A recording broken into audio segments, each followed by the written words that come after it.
E aí, pessoal, tudo bem com vocês? Sejam bem-vindos a mais um episódio aqui do nosso podcast Núcleo e Você. Eu me chamo Fabrício e é uma honra estar sempre aqui com vocês, trazendo informação, trazendo dinamicidade e, é claro, muita informação de qualidade. Para você que está assistindo, lembra que nós estamos em várias redes sociais, não só aqui no YouTube, mas estamos também lá no Spotify, que você pode ouvir todos os nossos episódios de onde você estiver. Você pode seguir também a gente lá nas redes sociais, pode ser no Instagram, pode ser no Twitter, pode ser no LinkedIn, enfim, estamos em todas. Segue a gente, fica sabendo de todas as novidades que estão vindo por aí e, é claro, das informações do nosso podcast. E hoje nós vamos trabalhar um assunto delicado, mas importante. Nós estamos aí no mês de setembro e setembro amarelo. Agora você sabe por quê? Sabe quais as campanhas que estão sendo tratadas neste mês? Então a gente vai falar com você a partir de agora. Presta atenção, porque setembro é marcado pela campanha de conscientização sobre a prevenção do suicídio, conhecida como Setembro Amarelo. Essa iniciativa, que ganhou destaque em diversas partes do mundo, veio aí trazer a urgência e a seriedade deste tema, que muitas das vezes a gente acaba não falando, mas é importante divulgar, para que essas pessoas que estão nos assistindo talvez se identifiquem, procurem ajuda. Esse é o nosso intuito, trazer um tratamento de qualidade para essas pessoas que talvez nem saibam quais os sintomas que elas estão passando neste momento. E o suicídio é uma questão de saúde pública, né, que muitas vezes ocorre devido aos transtornos mentais que não foram diagnosticados da maneira certa ou não tratados. Ao promovermos a educação, o diálogo e a desmistificação do assunto, tenha certeza que especialistas estão buscando melhores aspectos para falar sobre isso. Por isso, a gente trouxe aqui mais uma convidada que, na verdade, ela está de volta. É a Yasmin Rodrigues Ferreira, psicóloga, formada em psicologia pela Universidade Tiradentes, pós-graduada em psicopedagogia clínica institucional, pós-graduada em análise de comportamento aplicada, pós-graduada também em neuropsicologia neuroinstitucional e pós-graduanda em psicologia escolar e educacional. Hoje ela atua como psicóloga clínica e escolar lá no COESE e está de volta para falar com a gente sobre esse assunto muito, mas muito importante, principalmente para você que está sofrendo nesse momento e às vezes não consegue identificar essas questões, né, ou definir melhor.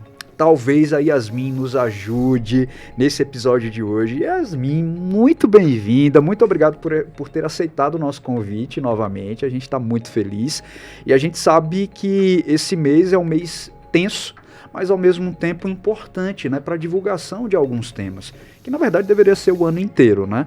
Mas é interessante quando a gente tem uma data, um mês específico, porque a divulgação ela acaba ganhando mais força. Seja bem-vinda.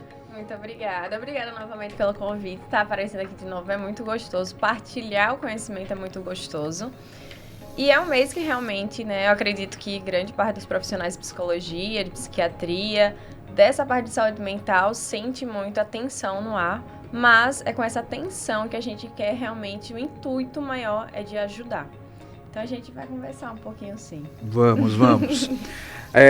Yasmin, vamos começar perguntando, né, o que é de fato o Setembro Amarelo, como surgiu, foi aqui no Brasil, veio de fora, e qual é a importância desse mês, principalmente para vocês que trabalham diretamente, né, com a saúde mental? Sim, com certeza. O Setembro, né, Amarelo, por incrível que pareça, ontem eu estava em uma palestra com alunos de psicologia e quando eu perguntei, todo mundo ficou assim, sabe a origem? Não sabe a origem. De onde vem? Exatamente. E quando eu perguntei e falei, né, sobre, ninguém sabia realmente de onde surgiu. Sabia que no Brasil começou a partir de 2015, então é muito recente, é um neném ainda. Nossa. Exato. E aconteceu mesmo em 1994. Lá nos Estados Unidos, justamente por causa de um jovem de 17 anos, chamado Mike. E ele tinha um Mustang amarelo, que ele reorganizou ele todo, e ele não apresentava nenhum sintoma aparente. E naquele tempo, não tinha algo para falar sobre, para trazer essa ideia mesmo de esse critério que apresenta na depressão, na ansiedade, é um critério voltado ao suicídio. Uhum. E com isso, ele se suicidou. E no dia do velório, a família dele preparou fitinhas amarelas e nessas fitinhas tinha: se precisar de ajuda, fale. E aí se espalhou pelo país inteiro e aí depois, com essa ideia, já aprofundou no Brasil. Mas veja que foi em 1994. Olhe a corrida que deu para chegar aqui. Quantos anos. Exatamente. Yasmin, é muito importante e até impactante a gente saber que um tema foi tão abordado fora daqui, né, e precisou levar alguns anos para o Brasil entender que realmente está acontecendo muito no meu país. Eu tenho várias mortes, né? Pessoas estão sofrendo mentalmente e muitas das vezes acaba não falando para o seu familiar, Sim. né? E acaba sobrando, entre aspas, para o profissional, né? Que vai tentar lidar com tudo isso. Só que até chegar ao profissional tem um caminho a percorrer, né? Que a família acaba tendo um papel fundamental nisso. Sim, fundamental e principal. Né? Porque quando a gente traz a questão do suicídio, a família ela é um movimento ímpar. Ou seja, são aquelas pessoas que vão estar 24 horas praticamente com aquela pessoa. São aquelas pessoas que, desde o nascimento até o processo de adultez, caso seja adulto, sabe muito bem os comportamentos padrões, sabe muito bem certas atitudes padrões que aquela pessoa tem. Então, dentro dessa situação, a gente sabe muito bem identificar nesse processo. Quem está de fora vai ser muito mais difícil. Seja um profissional, seja um colega de sala. Pode até notar, ele tá meio tristinho hoje, né? Tá meio silencioso e tal. Mas e quem acompanha 24 horas, né? Quem está ali, quem faz as refeições, né, na mesma mesa. Então, assim, é tenso, mas a família é um movimento ímpar. Seja para o processo de depressão, ansiedade, até um déficit de aprendizagem. Então, a família é nossa chavezinha mestra, sabe? Como que você vê, Yasmin, a importância desse mês? Mês de setembro ser realmente o mês, Setembro Amarelo, vamos falar sobre esse assunto. Até a gente falou, né? Seria interessante que esse assunto fosse abordado o ano inteiro. Mas é legal também você ter um mês exclusivo para que a divulgação, o marketing seja de forma positiva. Sim. Como é que você vê esse mês de setembro? O mês de setembro, para mim, é o ápice, né? O ápice de falar, de comunicar, de partilhar, da gente abrir, né? Tirar um pouco esse tabu que ainda existe sobre o que é o suicídio, sobre o que é a depressão e todos os outros transtornos possíveis de humor, e deixar um pouquinho eles de lado e abraçar essa causa. Yasmin, mas não existe no processo, né, ao longo do ano, o que é muito triste. E aí a gente também pede um movimento da própria sociedade, porque não adianta ter um grupo específico de profissionais para conversar, fazer palestra, participar de podcasts, aquela coisa toda, se quando chegar no outubro, acabou, não existe mais. E aí como é que fica a movimentação? Então não tem a continuidade, exato, né? Então precisa ter a própria sociedade de profissionais dessa área, também levantar, né, falar sempre que puder, e também a própria sociedade leiga começar a procurar, investigar. Eu quero saber mais sobre isso. Meu filho tá meio estranho, deixa eu procurar. Hoje a gente tem o Google. A gente encontra tudo. Claro que a gente não vai dizer assim, é isso aqui, né? Uma procura consciente, exato, né? Não vai se autodiagnosticar, por favor, não faz verdade, isso. Verdade. Mas é nessa linha de raciocínio, né? De procurar saber. Tem uma colega psicóloga, vou tirar uma dúvida com a psicóloga, vou procurar uma psicóloga específica para isso, para ter essa margem. Então, assim, setembro é um mês importantíssimo, mas também é trabalhado para tudo. Dia 10 de setembro é o dia que a gente comemora o Dia da Saúde Mental. Então, também tem a ver com isso. Em janeiro, é Janeiro Branco, também voltado à saúde mental. Então, assim, a gente já está colocando meio e início. A gente já vai fazer uma ponte em relação a esses processos que o próprio país está desenvolvendo para trabalhar sobre. Então, eu acho que não tem nem como pontuar o quanto é importante. A gente só joga na mesa para ver o que é que vai dar. Vamos então falar sobre esses sinais, né? Como é que eu posso identificar esses sinais de que alguém está pensando sobre, ou que alguém mudou de fato o comportamento? Tem algumas situações que de fato eu consigo identificar de maneira fácil. Eu acho que às vezes não é tão fácil, acho que é muito mais o parar e observar, né? Exato. Mas você tem algumas dicas que a gente poderia Sim, seguir isso? Sim. Antes de falar, né, eu listei 7 aqui para deixar mais organizado. Ótimo. Mas é importante... Vou até pedir para Leonardo depois a gente colocar no lettering, tá, Léo? As dicas que ela vai listando aqui são 7, aí depois você já passa pra gente, que é muito importante, né, com certeza. E a gente vai pensar o seguinte ponto, né? Eu gosto muito de falar que a pessoa não escolhe ter a depressão, ter o transtorno mental. Então, o primeiro ponto é acolher, né? Acolher realmente um processo de compaixão. Então, eu acredito que até hoje essa gravação é nesse intuito. É acolher o que você sente, acolher o que o outro sente. Faça as coisas com carinho, você não precisa amar aquela pessoa, conviver com aquela pessoa. Mas toma cuidado com o que fala, toma cuidado como você olha, como julga, porque isso pesa muito. A gente não sabe realmente a cruz que aquela pessoa carrega. Então, a gente tem que zelar muito por aquela pessoa como a gente quisesse que zelasse por nós. E nessa linha de raciocínio, a depressão, pessoas suicidas, elas não têm cara. E a gente tem exemplos famosos, né, de cantores. Tem um cantor americano que ele se suicidou e a última foto dele foi sorrindo com a família. Nossa. E aí é exatamente isso que a gente quer trazer. Temos alguns critérios pelo próprio DSM, pelo CID, mas a gente precisa também pontuar que não tem um padrão específico para seguir. Eu posso estar conversando aqui de boa com você, mas sofrer de uma depressão gravíssima.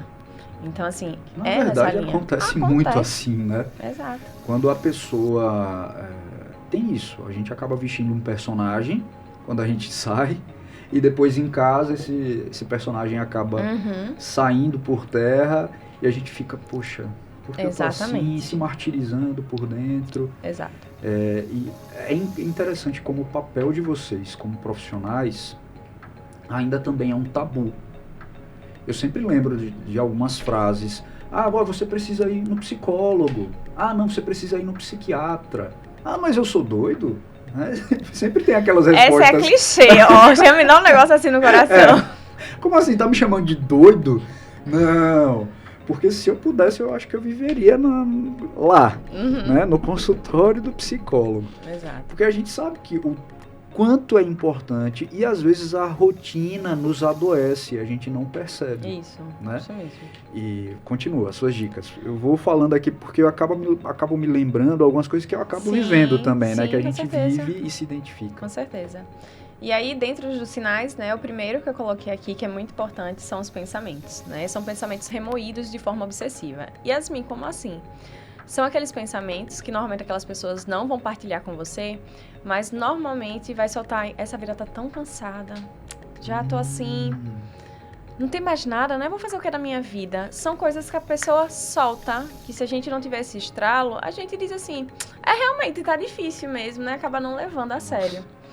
Então, a gente sempre responde dessa forma, né? O meu também tá assim, mulher, eu entendo. É sempre aquele pensamento sem esperança, sem concentração em criar outros objetivos de vida.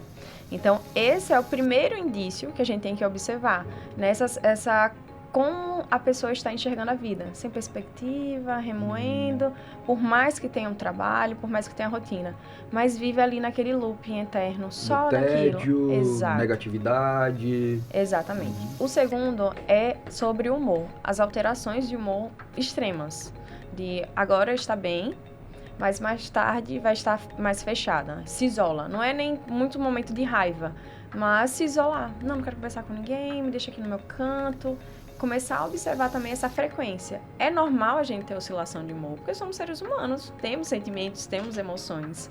Se eu falar que fico feliz 24 horas, estou mentindo. Então, vou ter raiva, vou ter tristeza, vou ter a própria ansiedade, que é considerada uma emoção. Então, vou ter tudo. A questão maior é a frequência que isso acontece e a intensidade que isso acontece. Então, começou a ter alteração, já começa a observar. Sempre muito extremo, isso. Né? Tô muito feliz e depois tô muito triste. Exatamente. Até porque a gente vai chegar até num ponto, mas já vou dar um spoiler, né? Normalmente as pessoas que passam pelo processo de pensar em suicídio, de planejar o suicídio, eles dão indícios. E normalmente tem um pico de felicidade, como se fosse uma despedida. Então eles fazem todo um processo de estar bem, de curtir os últimos momentos, mandar mensagens carinhosas. Eu, como psicóloga, fico muito preocupada. Quando eu recebo alguma coisa assim, eu fico... Meu Deus do céu, o que é que já está acontecendo? E às vezes a gente também tem que separar isso. Às vezes é uma forma de demonstração, mas a depender do histórico daquela pessoa, já deixa aquela luzinha acesa de talvez seja. Entendi. E é o papel da família, do amigo em identificar, né? Se você tá todo dia com aquela pessoa e percebeu... Porque tem gente que acaba não considerando muito carinho, né? Se manifesta de maneiras diferentes. De outras formas, sim. Né? E você vê que tem uma simbologia nisso, né? Exato. É prestar atenção. Exatamente.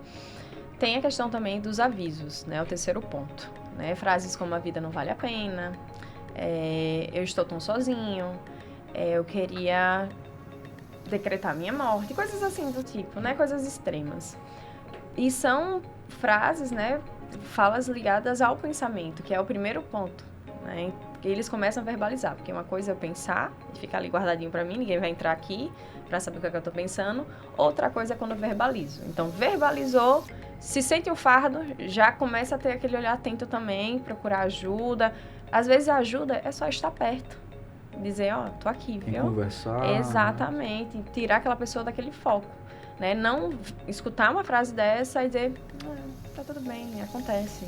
Realmente tá bem pesado. Então, não é menosprezar, mas acolher. O quarto ponto seria a melhora súbita, aquilo que eu falei, né? Daquele que a pessoa geralmente tá numa bad, isolada, se afasta das redes sociais, se afasta do ciclo de amigos e do nada volta a viver 24 horas no ápice. Festa, manda mensagem, super sociável, declarações a todo momento, já começa a olhar assim dessa felicidade súbita, tem uma coisinha estranha. Yasmin, eu devo levar isso ao pé da letra? Não, porque é aquilo que eu falei logo no início. Não tem um estereótipo, né? De, esse aqui, ó. Você tem que acompanhar o histórico dessa pessoa. Exatamente. Sem contar também que, normalmente, o suicídio é voltado a transtornos. Depressão, ansiedade e outras coisas. Então, como é voltado a outros transtornos, a gente tem que ver o histórico familiar, que tem uma carga genética gigantesca. Temos também que ver todo o contexto familiar, traumas de infância, traumas até no próprio fase da adultez, que também vai influenciar nesse processo. Então, é muito importante. Uma dúvida, seguindo até dessa dica que você está falando. Se eu já tive ou passei, né, por uma situação dentro da minha família, eu carrego o gatilho ou eu carrego isso no meu DNA também? Desculpa até perguntar algo por não saber, né? Pela ignorância no assunto. Mas eu tenho a tendência a fazer a mesma coisa. E aí o ponto é, será que buscou ajuda no momento correto? Quando esse acontecido ressignificou o processo do suicídio? Porque eu falo muito, não é só aquela pessoa que passa pelo transtorno que está sofrendo, mas quem acompanha também. Quando a pessoa sai desse plano, fica o restante da família, fica o restante das pessoas, seja casado, seja morar com os pais, um adolescente, porque acontece também com adolescentes, com crianças, acontece com todo mundo. Então, quem fica, o primeiro passo é procurar ajuda para ressignificar esse fato, para não carregar a culpa. O sentimento de culpa fica, né? Exatamente. Porque eu não percebi, porque eu não fiz nada por isso. E pode criar algum gatilho muito ruim, né, se a pessoa não se cuidar. Exatamente. E justamente por esse processo de culpa, a questão do suicídio, ele não é uma carga genética. Mas a questão da depressão é uma carga genética. Tem uns traços, né, em relação a isso, a porcentagem que a pessoa pode herdar.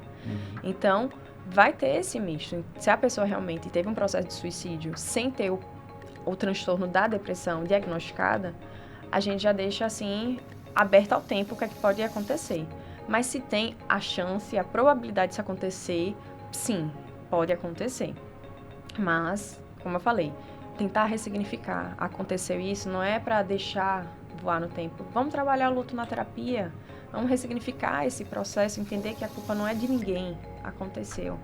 Então, esse seria essa ideia.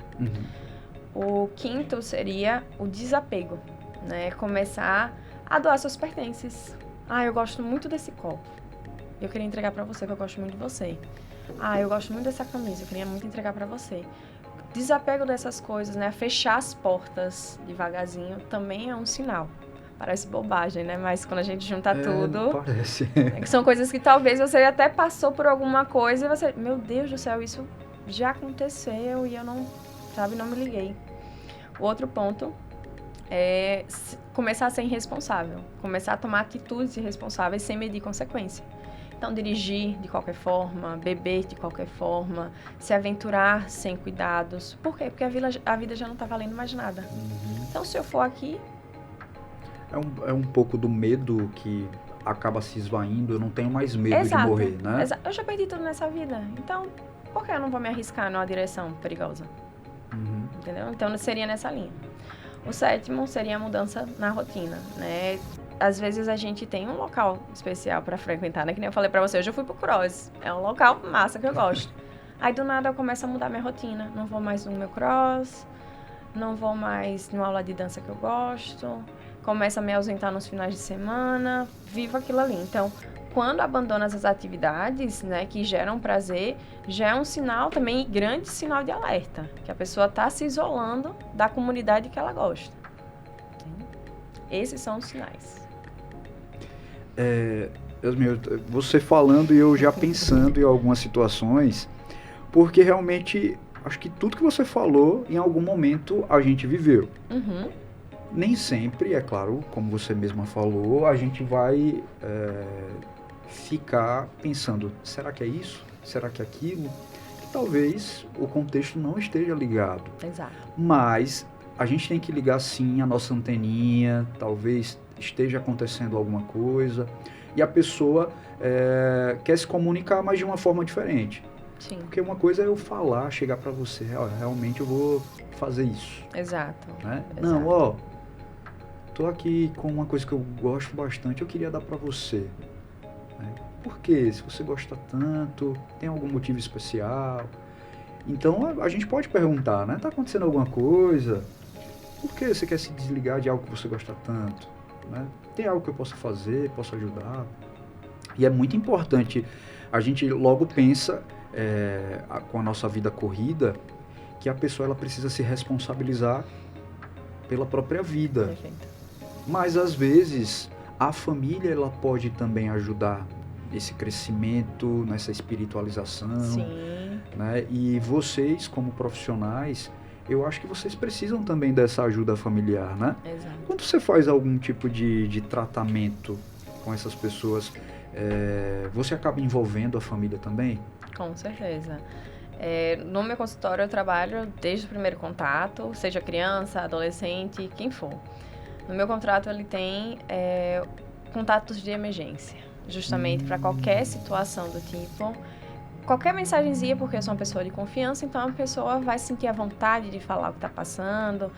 Eu, muitas vezes, quando vejo meus casos mais difíceis de lidar, eu já começo realmente a pontuar melhor, eu pergunto semanalmente como é que tá, como é que não tá, fora da sessão. Porque eu gosto muito de salientar isso.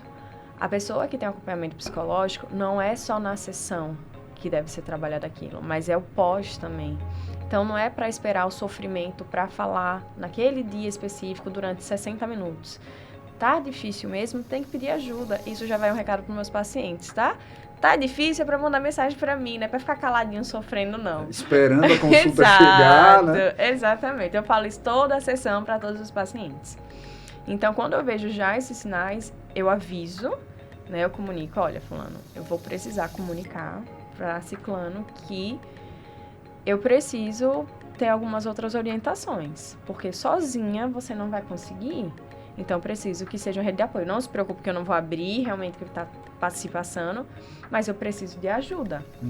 Porque eu não estou com você 24 horas e eu quero que você acredite nisso. Então, eu comunico para ser respeitosa também, porque eu não posso quebrar meu sigilo. Comunico a pessoa que ela tem confiança e começo a incluir. Porque às vezes as pessoas de confiança não são pessoas da família. São amigos, são pessoas da convivência do trabalho, porque na família tem muito julgamento. É falta de Deus, é não ter o que fazer, é qualquer coisa. Menos o que realmente é. Então porque tem, né? Doença mental é o que a gente não vê, né? mas a gente sabe que acontece. Exato. E às vezes a família acaba julgando mesmo, né? Não, você não tem nada, não, é preguiça, né? Não, tá enrolando, não quer trabalhar, não quer fazer aquilo. Enfim, a gente sabe que o julgamento talvez seja o mais difícil, Sim. né? No momento que você tá realmente precisando de alguém e a pessoa te julga dizendo que aquilo não é nada. Exato. Uma coisa que eu sempre penso é como às vezes a gente acaba criando estigmas, né, daquelas pessoas que prometeram algo e não, isso é mentira. Exato. Você vai dizer, vai fazer aquilo? Nunca, não vai fazer nunca. Então esse tipo de promessa, como é que você vê, né? Se existe também mitos, algo que a gente pode observar em relação ao tema, como é que você vê esses estigmas que são associados? Sim. Um dos estigmas que eu mais vejo, né, até o processo de mito também, é que o suicídio é uma decisão individual. Não é individual. Tem todo um processo, tem todo um contexto vinculado à sociedade que conta muito mais com o outro do que ele próprio. Então, quando a gente fala isso, né, quando eu falo isso como mito, né, eu tenho até a porcentagem, 96,8% dos casos, beirando quase 100%, que o suicídio é uma consequência de alguma coisa. Nossa. Então, assim, é muita responsabilidade. Por isso que eu falei, tem que ter muita responsabilidade com o coração do coleguinha. Tem que ter essa noção. Porque, senão, a chance de você carregar realmente o peso de ser responsável por alguém é tenso. Então, tem que zelar por isso. E isso é um mito. Né, nesse sentido de que é individual. Ele fez porque ele quis. Não, ele não fez porque ele quis. Teve alguma coisa que aconteceu. Às vezes coisas da própria trauma da infância, algum abuso, alguma coisa assim, que trouxe esse gatilho pro resto da vida e, infelizmente, não conseguiu mais seguir com o fardo. Um outro ponto também é que a pessoa que pensa no suicídio, né, que tenta suicídio, vai ter o risco pro resto da vida. Não. Se seguiu com o tratamento da forma correta, conseguiu ressignificar, a pessoa vai seguir bem, vai seguir uma pessoa funcional e até espalhar melhor essa mensagem do suicídio para outras pessoas, porque vivenciou isso. Então, esse também é outro ponto. E as pessoas, né, que fazem ameaça, né, de tentar cometer o ato, fazem só para chamar atenção. Outro mito também. Né? Outro estigma que a galera coloca de estava falando só para chamar atenção, para a galera ficar ali em cima. Não. Fala, as ações da forma, como eu falei até nos sinais, já são os pontos principais. As pessoas que fazem, né, cometem o suicídio dias antes, semanas antes, meses antes, até anos antes no processo, né, mas não tão longe, mas semanas antes, dão sinais, soltam qualquer coisinha que a gente vai, bem provável que a gente vai ignorar, não vai nem situar. Então, esse eu acredito que são os principais mitos e estigmas voltados ao processo de suicídio. Voltado aqui o risco de vida pro resto da vida, então não é pro resto da vida, que é para chamar atenção, também não é, e que a escolha do suicídio é a escolha individual, também não é. Nossa. É um dado até muito interessante, né? Você pensar que muitas das vezes a sua escolha foi a sua escolha, né? E que de fato eu não tenho nenhuma responsabilidade com isso. Mas a gente tem, por conviver tanto todos os dias e acabar não percebendo coisas que são até, muitas das vezes, ao contrário do que a gente vê diariamente, né?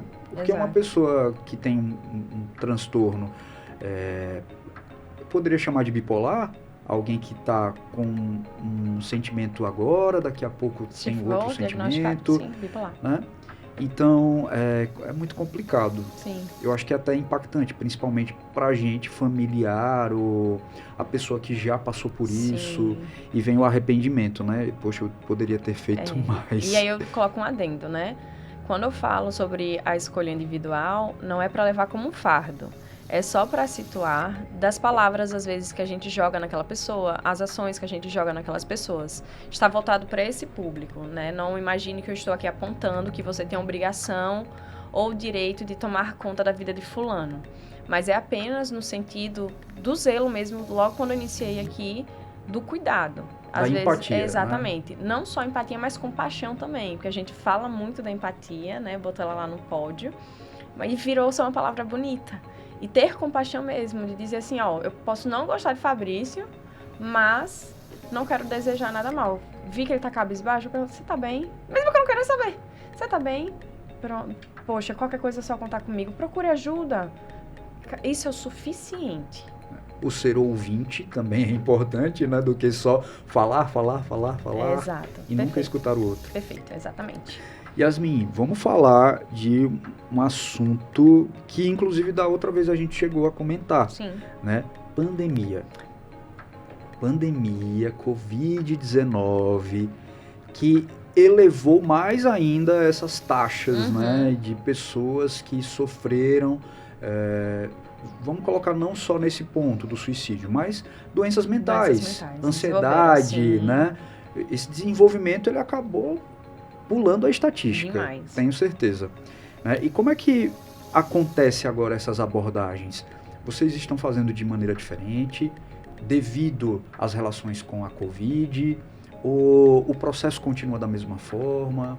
A gente está tendo um olhar ainda mais delicado, né? Porque a gente passou por isolamento, por até o processo de adoecimento mental no quesito de desenvolver toques de limpeza no processo da Covid. Eu mesmo limpava todas as sacolas, chegava, né? Era horrível. Eu também no início, era muito complicado. Não só isso, né? Mas quem não passou por esse processo, mas perdeu alguém, né? Então, assim, vivencia isso muito forte.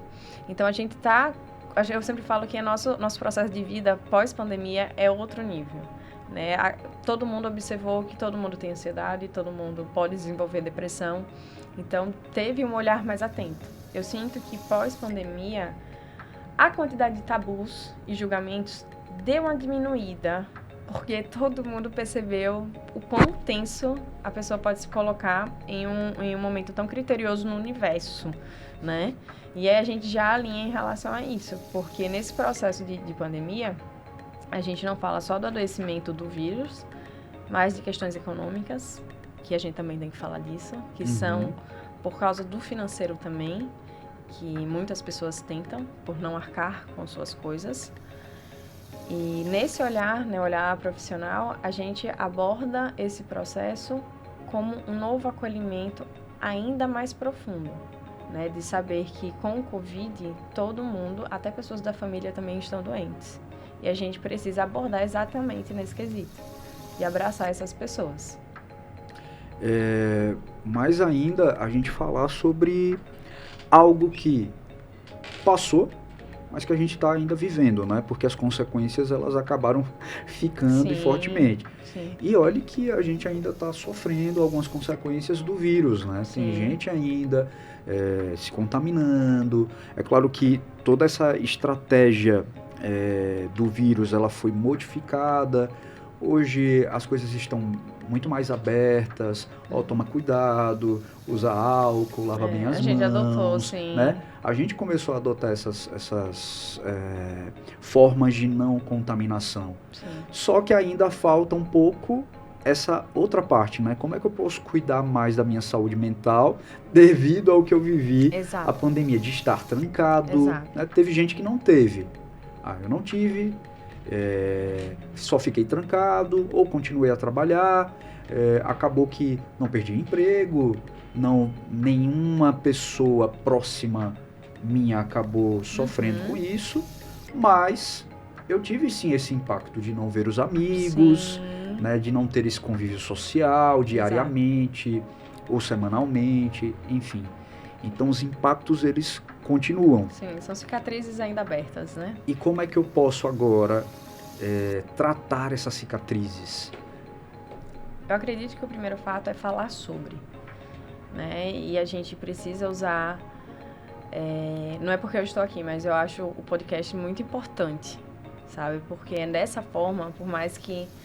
Yasmin, foram 1000 pessoas que assistiram, mas foram 1000 pessoas que vão compartilhar para mais 1000, mais 1000, mais 1000, então se multiplica. Então, o primeiro fato é justamente trazer essa ideia de compartilhar as informações sem o julgamento, por mais que você tenha a sua crença limitante. Né? Na TCC, que é a minha abordagem, a gente fala que a TCC, a crença, é uma forma de pensar. A TCC seria? Terapia Cognitivo-Comportamental. Há uma abordagem da psicologia. E dentro disso, a gente acredita nas nossas crenças limitantes. Por mais que eu ache uma bobagem que fulano me falou tal coisa. Mas eu tenho que aprender a segurar o que eu quero vomitar e escutar.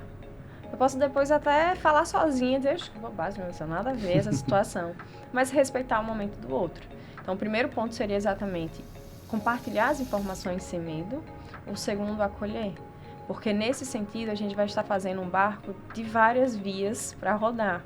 E desse jeito, a gente consegue abranger o máximo de número de pessoas. Por isso que eu disse logo no início, Setembro Amarelo é muito importante, porque todo mundo está falando. Nas redes sociais a gente vê muito sobre, e a gente vê de diversas formas, seja no podcast, seja em um post aleatório, seja em um meme, mas está falando sobre, e isso é importante. Então, é nessa ideia de tão essencial para essa prevenção, para a gente zelar dessas cicatrizes. E eu boto até uma observação pessoal minha, né? Eu perdi meu avô pela Covid. O adoecimento mental da minha família, pós a internação, falecimento, não poder velar, né, o corpo, foi um processo assim que eu como profissional eu fiquei de mãos atadas, porque eu tive pessoas que literalmente surtaram, teve outras que entregou para a religião, né, que isso é muito importante, eu sempre coloco essa observação, a gente precisa estar em equilíbrio físico, corpo e espiritual, né, independente da crença, independente de qualquer... É muito importante a gente acreditar que tem um ser superior ali para dar esperanças pra gente. E dentro da minha experiência com o Covid, eu vi que o grau de ansiedade da minha família aumentou, né? O processo de pensamentos pessimistas também aumentou. E como eu não posso abarcar todo mundo no mesmo barco, né? Até porque eu não posso acompanhar meus familiares, mas eu utilizo os meus meios, né? Então, eu indico um livro, indico alguma coisa para ler, né? Sempre estou ali quando possível, eu sempre chamo para conversar, quer conversar, né? Quer que eu indique uma profissional, né? Que eu gosto, eu confio, para justamente abranger esse sentido. Então, eu vivencio muito isso porque eu tive na pele o que é perder alguém. Então, é nesse sentido, né? De acolher, né? Sentir, quer chorar, chore. Eu digo que sempre lava a alma, então chore, bote mesmo para fora, mas depois ressignifique. Tem essa noção que vai passar e você vai ter outro olhar, outra noção sobre aquela história. Então, nessa linha. Vamos falar dessas indicações, né? A gente estava até conversando. Você lembra de documentários, filmes, ou livros, né? Que a gente possa usar para a nossa vida, principalmente quem está passando por esse momento, ou algum familiar também, né? Para entender melhor. Sim. Acho que o conhecimento ele é muito importante. Exato. Né?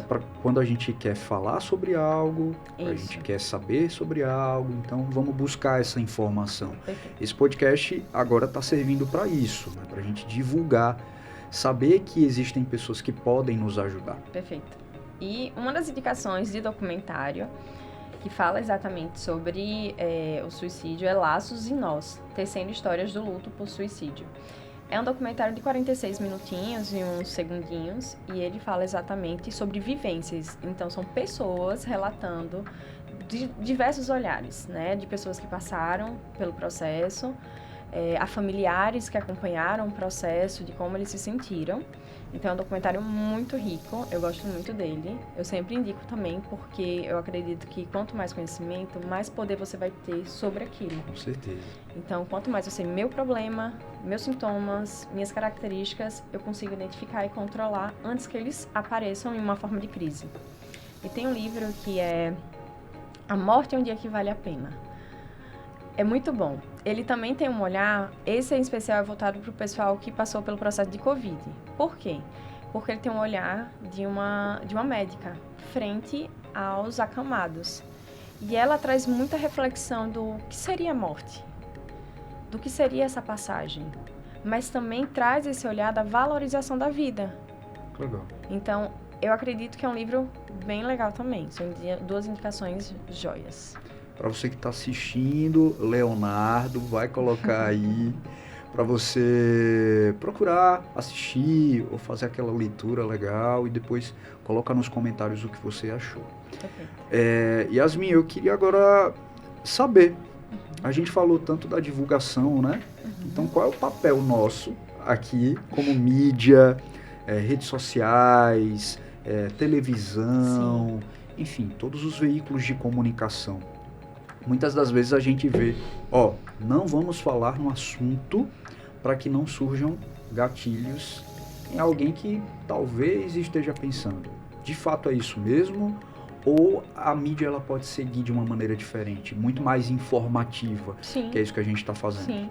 Eu sei que quando a gente fala a palavra suicídio, ela pesa muito, né? A gente já imagina todos os tipos de cena, né? Sim.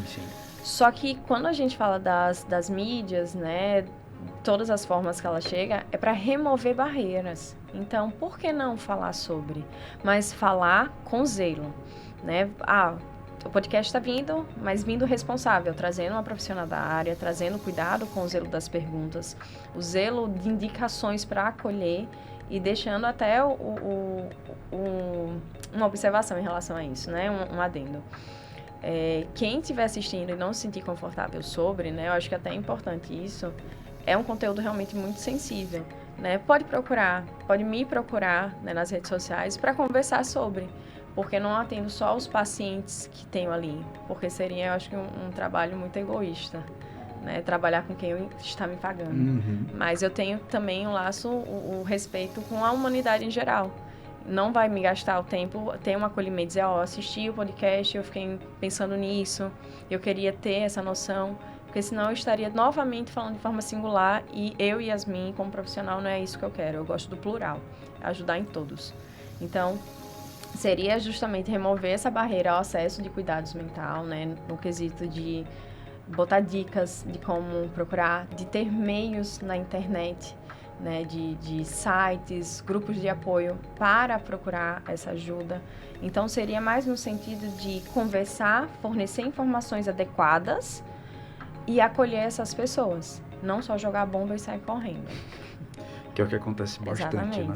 Exatamente. A gente até estava falando, já seguindo aqui um pouco para o nosso encerramento, que existe um canal legal que você pode, inclusive, receber ajuda, falar com algumas pessoas, né, especialistas, pessoas que vão te ouvir, que você falou que é o CVV, é o Centro de Valorização à Vida. Isso mesmo. Né? Que tem o telefone também, a gente vai colocar aí, que é o 188. Mas você poderia explicar melhor, né, você que trabalha com isso, qual é o papel do CVV nesse momento? Ele foi também um dos grandes, assim, cabeça-chefe para iniciar o processo de Setembro Amarelo, né, junto com a OMS, vindo aqui para o Brasil, né? Então, a CVV, ela vem exatamente para acolher pessoas em condições extremas. Não digo de pobreza, mas digo no sentido de que, quando a gente pensa em alguma coisa, pensamentos suicidas, não tem horário. Só aparece. Pode ser que eu esteja aqui tranquila com você, quando eu voltar pro meu carro, dê um estralo e eu pensar nisso. Não vou procurar Fabrício, eu tenho vergonha de falar pro Fabrício. Então, tem uma rede que tem as pessoas específicas para isso, que tem todo um estudo, são pessoas realmente apropriadas para conversar, para soltar essa ideia, e elas ficam o tempo necessário. Se você ficar 1 hora, vai ficar 1 hora. Se ficar 5 horas, elas ficam 5 horas ali com você. E elas vêm exatamente para acolher nesses momentos mais tensos, né? E justamente o nome já diz, valorização à vida. Né, para mostrar realmente a você que tem outra chance. Vamos olhar para outros meios, vamos ver outras hipóteses que a gente pode criar, outras possibilidades que a gente pode criar desse momento que você está passando. Muito legal. É gratuito, né? E tem também o chat deles, que procura, é só colocar CVV no Google. Não, já tô vendo já aqui. solta. Eles atendem por chat, telefone, e-mail, visitas também. Tem o campo do quero conversar, ou então seja um voluntário, para doações. Obviamente é uma organização não governamental, então que acaba fazendo um trabalho muito importante, né? Às vezes a gente acaba, alguém que quer conversar comigo, vou ligar para alguém conversar, mas tem muita gente que precisa ser ouvida e às vezes acaba não tendo oportunidade, né? Muito legal, ideia fantástica. E sem contar que nem todo mundo tem condição de arcar com a psicoterapia, né? Infelizmente ainda temos essa realidade da questão financeira, que é um assunto que a gente também conversa sobre, porque o assunto financeiro ele mexe com a nossa saúde, né? Desde quando a gente tem uma conta simples para pagar, até uma dívida maior que a gente pode perder todos os nossos bens. Então, esse CVV ele vem também para isso, né? Para abraçar todo mundo sem critérios, sem julgamentos, mas para dizer: acredite, a gente vai ter outra porta aqui. Se não tiver porta, a gente vai pular pela janela, a gente se vira aí, mas para trazer esse up, né? Vai ser esse acreditar para as pessoas. Muito e legal. Sobre o voluntário, é muito importante também a gente falar. Você que está assistindo, que tem essa vontade de ajudar pessoas, né? Ter esse acolhimento. Você passa por um estudo específico que o ACVV oferta para você. E você pode fazer, depois de aprovação, tudo certinho, o acolhimento. Então, você pode também ajudar de alguma forma. Muito legal, muito legal. Ó, para você que ficou interessado, é só você acessar o site cvv.org.br. É bem fácil, coloca lá no Google. O telefone também é 188. Acho que essas informações elas precisam ser divulgadas, né? Para que você ou alguém, ou talvez você identificou que algum amigo está passando por isso, ou algum familiar, manda esse vídeo, coloque-se à disposição, que isso é interessante, né? Estou aqui para ajudar, isso é o importante. Perfeito. Yasmin, muitíssimo obrigado.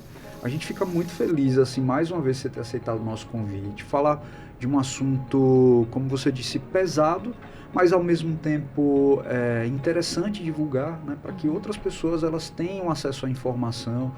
E é muito massa saber que você, mesmo trabalhando, mas ainda se disponibiliza a ajudar as pessoas. Muitíssimo obrigado por ter aceitado esse convite, viu? Obrigada a vocês pelo convite. Eu acho, assim, um partilhar de experiência muito rico, né? Nos offs a gente conversa bastante, então tem uma questão muito rica de partilhar.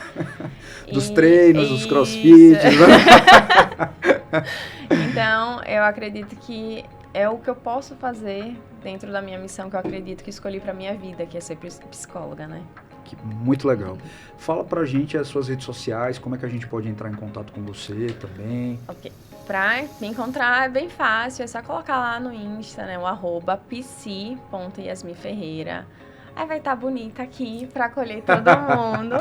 E lá também vai ter o link pra entrar em contato comigo via WhatsApp. E também tem alguns recursos gratuitos, né, livros que eu coloco como indicação, qualquer coisa. E fiquem sempre à vontade para falar comigo. Não tem julgamento, não tem critério nenhum para falar.